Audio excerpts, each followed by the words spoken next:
मोदी जी अपने YouTube channel को ही देख लें। उस YouTube चैनल पर जब उन्होंने ये देश के नाम वक्तव्य दिया तो तमाम लोगों ने उनकी कलई खोली और फिर पता चला कि उसी दिन बॉट्स के द्वारा मोदी जी के पॉजिटिव कमेंट कराए जा रहे हैं। अरे महामानव, आप तो विश्वगुरु बनने निकले थे, आप तो विश्वगुरु बन के रह गए।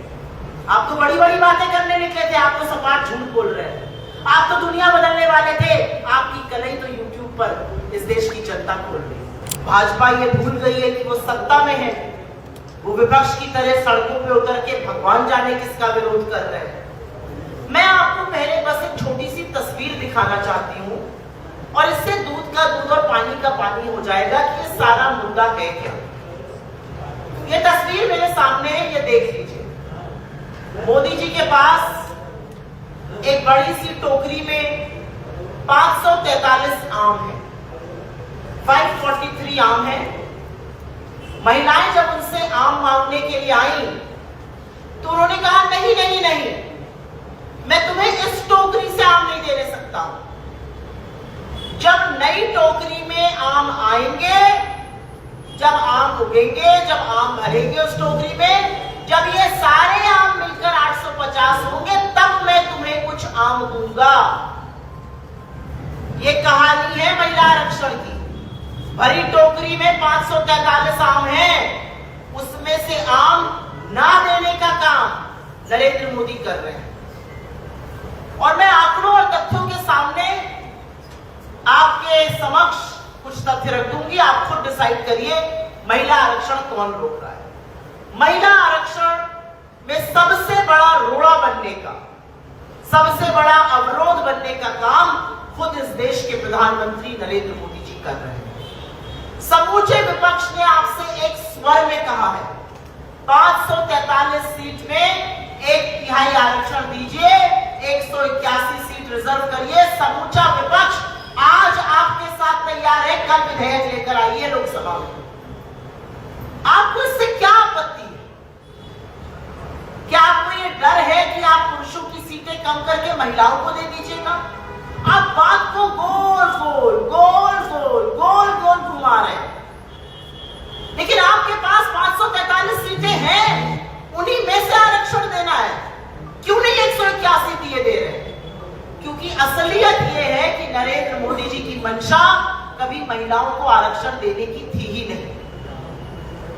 असलियत यह है कि जब इस देश का प्रधानमंत्री मॉडल कोड ऑफ कंडक्ट आचार संहिता का उल्लंघन करते हुए दूरदर्शन, जो अब मोदी दर्शन बन चुका है, उसके माध्यम से राष्ट्र को संबोधित करके झूठ फैलाता है, तो वो बिना पलक झपकाए झूठ बोलता है। 29 मिनट के अपने वक्तव्य में मोदी जी ने 58 बार कांग्रेस का नाम लिया, कांग्रेस के नाम की माला जपी। तो ये उनका डर, उनकी बौखलाहट, उनकी हिचकिचाहट तो दिखाता ही है, ये भी साबित करता है कि उनको कांग्रेस का भय है और ये भय अच्छा है। आप जब भी देश विरोधी काम करिएगा, आप कांग्रेस को अपने सामने खड़ा पाइएगा। मैं बिंदुवार तरीके से महिला आरक्षण पर कुछ बातें कर देना चाहता हूं। महिला आरक्षण सर्वप्रथम तो जिस नींव पर खड़ा है, वो नींव कांग्रेस पार्टी की बनाई हुई है।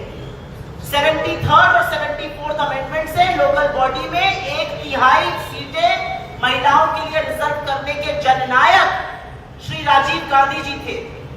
और आपको पता है जब 1989 में उन्होंने पहली बार ये विधेयक पेश किया सदन में, तो इसके खिलाफ वोट डालने वालों में बीजेपी के दिग्गज लाल कृष्ण आडवाणी जी, अटल बिहारी वाजपेयी जी, जसवंत सिंह जी और राम जेठमलानी जी जैसे लोग थे। तो ये तो इनका इतना सियाह काला इतिहास है। और फिर आते हैं 23 सितंबर 2023 पर। लेकिन उसके पहले एक उल्लेख कर दूं, ये कहते हैं कांग्रेस इतने साल सत्ता में थी, आपने क्यों नहीं किया? कांग्रेस ने बहुत प्रयास किया। 2010 में कांग्रेस के पास नंबर थे राज्यसभा में, हमने ये पारित कराया। लोकसभा में हम घटक दल की सरकार चला रहे थे, हम अपने घटक दलों को नहीं मना पाए, ये बिल नहीं पारित हो पाया। लेकिन ये बिल एम्बियंस में था, ये खत्म नहीं हुआ था।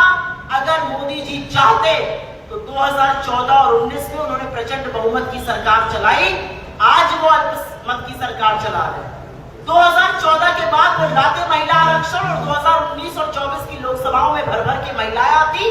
देश के सारे राज्यों में 1/3 महिलाएं सदन में बैठकर नीति निर्माण करती, लेकिन उन्होंने ऐसा नहीं किया। न 14 के बाद लाए, न 19 के बाद लाए। 21 सितंबर 2023 को जब ये बिल वो लेकर आए तो ये सर्वसम्मति से पारित हुआ और मुझे इस बात का फक्र है, मेरी पार्टी ने इसका सपोर्ट करते वक्त भी 2 बातें कही थी कि मोदी जी इसमें किंतु परंतु अपितु शर्तें मत लगाइए। पंडित नेहरू ने इस देश में IIT बनाए, एम्स बनाए, इसरो बनाया, IIM बनाया, पार्क बनाया, भाखड़ा नांगल डैम बनाया, तमाम ऐसे जगह बनाई जो आज इस देश को अग्रणी रखे हुए। ये काम किया। जब हमारी सरकारें आई तो हमारी सरकारों ने जय जवान जय किसान का नारा दिया, हरित क्रांति का नारा दिया। हमारी सरकार ने पाकिस्तान के 2 टुकड़े कर विश्व का भूगोल बदल दिया, गरीबी हटाओ का नारा दिया, बैंकों का राष्ट्रीयकरण किया। हमारे प्रधानमंत्रियों ने IT और टेलीकॉम की रेवोल्यूशन में भारत आगे बढ़े उसकी नींव रखी, उदारीकरण की नीति अपनाई, इस देश को मनरेगा, खाद्य सुरक्षा, right to education, right to information, right to health जैसे कानून दिए। यह काम किया हमारे लोगों ने। आपने क्या किया? सिर्फ और सिर्फ इस देश में हिंदू और मुसलमान की गंदी कालिक मुठवाई, सिर्फ और सिर्फ इस देश में जहर घोला। एक रिफॉर्म बताइए जिससे इस देश का भला हुआ। आपने तुगलकी फरमान जारी कर करके पहले नोटबंदी करी, फिर लॉकडाउन लगा दिया, फिर लाखों करोड़ों मजदूरों को पहले चला दिया। अब आपकी नीति के चलते गैस की किल्लत है, लोग लाइनों में लगे हुए। यह आपने किया, यह आपकी विरासत है। और अंत में मैं ये जरूर कहूंगी, कांग्रेस की नीतियों का नाम बदल के अपना बना लेना नीति नहीं होती। जिस जनधन का आप खोल पीटते हैं वो Jandhan no frills zero balance account Congress की देन है। जो आधार कांग्रेस ने स्टार्ट किया उसको आप अपना बनाने पर तुले हुए। जीएसटी जब कांग्रेस लाना चाहती थी, मुख्यमंत्री रहते हुए आपने विरोध किया।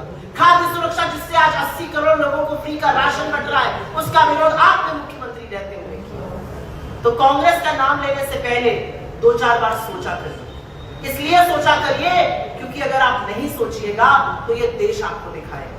मोदी जी अपने YouTube चैनल को ही देखिए। उस YouTube चैनल पर जब उन्होंने ये देश के नाम वक्तव्य दिया तो तमाम लोगों ने उनकी कलाई खोली और फिर पता चला कि उसी दिन बॉट्स के द्वारा मोदी जी के पॉजिटिव कमेंट कराए जा रहे हैं। अरे महामानव, आप तो विश्वगुरु बनने निकले थे, आप तो विश्वगुरु बन के रह गए। आप तो बड़ी बड़ी बातें करने निकले थे, आप तो सपाट झूठ बोल रहे हैं। आप तो दुनिया बदलने वाले थे, आपकी कलई तो YouTube पर इस देश की जनता खोल रही है। और अंत में मैं एक ही बात कहूंगी, एक महिला हूं, यहां पर और भी महिलाएं हैं, उनकी ओर से एक बात कहना चाहती हूं। अपने वक्तव्य में इस देश के प्रधानमंत्री ने एक शब्द का प्रयोग किया, बार बार प्रयोग किया। उन्होंने भ्रूण हत्या का प्रयोग किया, इन्फेंटिसाइड, फीमेल फीटिसाइड, भ्रूण हत्या। इस देश में आज भी ये दुर्भाग्य है कि कई जगहों पर अजन्मी बच्चियों को मार दिया जाता है क्योंकि वो लड़कियां हैं। और ऐसे में इस देश का प्रधानमंत्री भ्रूण हत्या जैसे शब्द का इस्तेमाल राजनीतिक हमला करने के लिए करे, इससे ज्यादा छिछला, भद्दा और गंदा काम और क्या होगा। और इसीलिए हमारी इस मंच से मांग है, आपने एक बात सही कही, मैं महिलाओं का क्षमा प्रार्थी हूं। आप हाथरस की गुड़िया के क्षमा प्रार्थी हैं, उन्नाव की पीड़िता के क्षमा प्रार्थी हैं, लखीमपुर की क्षमा के बेटी के क्षमा प्रार्थी हैं, अंकिता भंडारी के क्षमा प्रार्थी हैं, आप प्रज्वल रविंद्र ने जिन मास रेप किया उनके क्षमा प्रार्थी हैं, आप हमारी एथलीट बेटियों की क्षमा प्रार्थी, आप IIT PHU की पीड़िता के क्षमा प्रार्थी हैं। नाक रगड़ के माफी मांगी इस देश की महिलाओं से। आप इस आधी आबादी के क्षमा प्रार्थी हैं जिनके आरक्षण में आप खुद सबसे बड़े रोड़ा बन के खड़े हैं। आप चाहिए तो आज 543 सीटों पर 181 सीटें हम सब मिलकर रिजर्व कर सकते हैं, महिलाओं को उनका हक दे सकते हैं। और ये कोई महिलाओं के ऊपर आप एहसान नहीं करेंगे। देश की आधी आबादी है, रिप्रेजेंटेशन तो आधा होना चाहिए, हम तो 1/3 में भी संतोष कर लेंगे। करिए मोदी जी, ये सारा विपक्ष आपके साथ खड़ा है। घड़ियाली आंसू बहाने का वक्त निकल चुका। आपको लगा ये 2012 का भारत है, आप आइएगा, राष्ट्र को संबोधित करिएगा, झूठ बोलिएगा और लोग हाँ जी करके मान लेंगे। ये 2026 का भारत है, ये आपके सारे झूठों को पकड़ेगा, आपको बेनकाब करेगा, आपकी महिला विरोधी जो आरएसएस की संगीत सोच है उसका पर्दाफाश करेगा और वही मेरा देश करता है। बहुत बहुत धन्यवाद।